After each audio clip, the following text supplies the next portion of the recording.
All right, so this video we have a pressure washer, a Ryobi 3100 PSI with a Honda motor on it. I got it with that little Suzuki foiler that I worked on in another video. I fixed that foiler and gave it back to them, and they were gonna throw away this pressure washer. I was like, if you're gonna throw it away, I'll take it. So that's what I got. So by pulling the engine over, it feels like it has good compression, and hopefully the pump is also good. The fuel tank smells pretty good, so hopefully there's no old gas in here. That looks good, and all that looks good. So this is a Honda 190 with a overhead cam. The fuel tank cutoff valve is left on. Oh, we got some fuel coming out of there. And it smells completely old. Okay, not too bad. Could use a light little cleaning. Oh, that looks good. So I don't really think this thing has been sitting too long. It looks really good.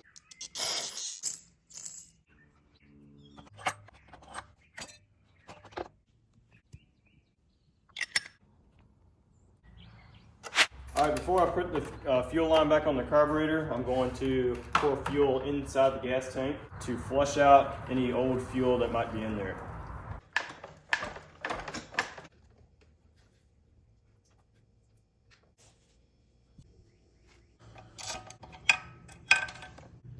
Give it a quick little clean.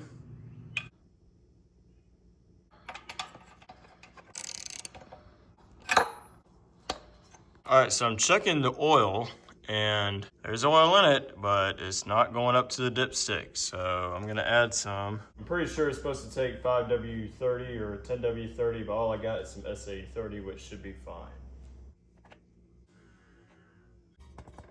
All right, so since this pressure washer did not come with the wand, I have another pressure washer over here that my professor gave me to work on, but the motor runs fine, just needs a carburetor, but the pump is completely shot and it will cost more to fix it, and you don't really want to do that, so I guess he just gave it to me for now on. But this wand should work fine. Ignition, choke, contact, fuel.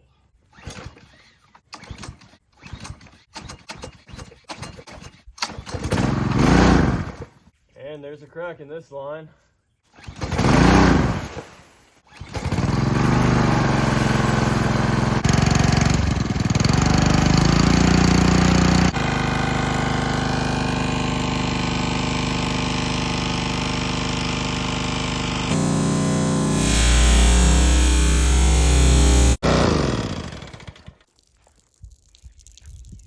This hose actually looks like it's in pretty good condition, so that's what we're gonna do.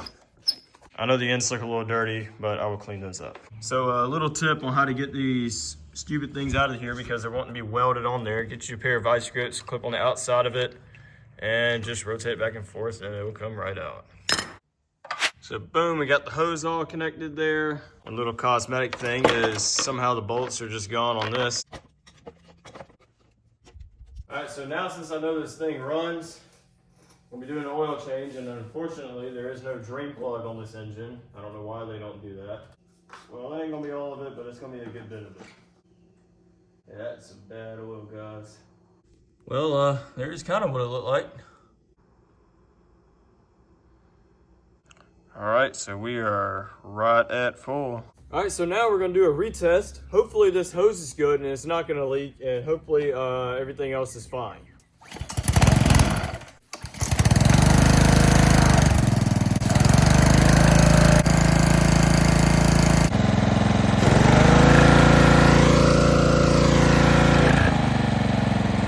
Now it's time to pressure wash the pressure washer.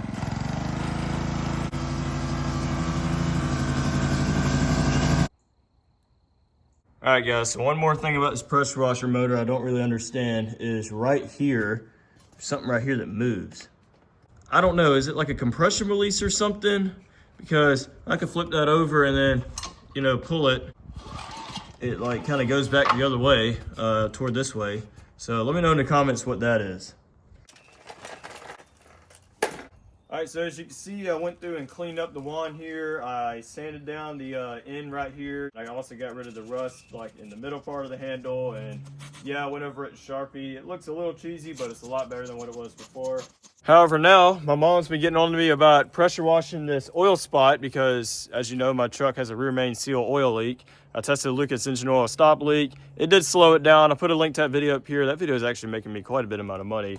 I'm thinking about trying another stop leak, maybe like Blue Devil or something. I don't know. Give me a note in the comments what you want to see. So to pressure wash this, it'll kind of take forever with the little bitty attachments going like this. So I got this thing here that is specifically for covering larger areas like pressure washing driveways and things.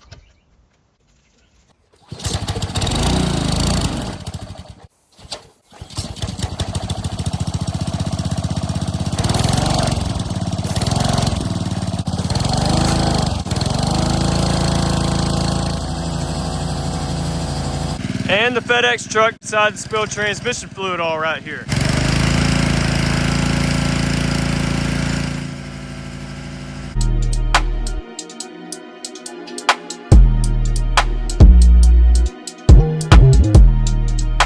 All right, so that's gonna be it for this video. Did very well. I'm gonna get this listed on Marketplace for maybe 160 to 200, somewhere around there. This is like a $300 plus pressure washer, and it's practically new. I'm sure somebody will buy it, and somebody's gonna need it this summer. I know it's not your standard ATV, off-road lawnmower, RC car stuff, but it's something a little different. So you guys know what to do. Thumbs down twice if you didn't like the video, and you guys should see me in the next one.